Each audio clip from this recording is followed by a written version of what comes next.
People ask, what is the importance of Christian baptism?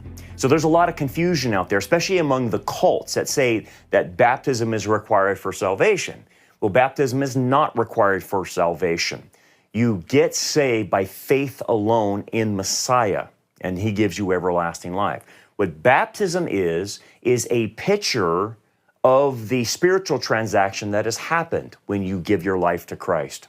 And so as we lay a person down in the water, it symbolizes them dying to their old life. And when we raise them up, it symbolizes them being born again. So it's a picture of that. It's a picture of their identification with the Messiah in His death, burial, and resurrection. So the whole picture of baptism is a picture of obedience.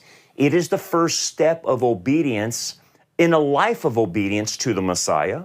Again, it doesn't save you, but it is what Christ would want you to do.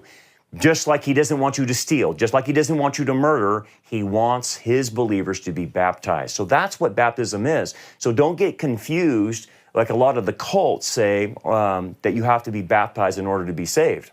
Now, if you refuse to be baptized, that's another story. That's a fellowship issue. And that issue actually was among many of the Jews during Jesus' time, because baptism also symbolized publicly identifying with Him, and they didn't want to identify Him even though they were believers in Him.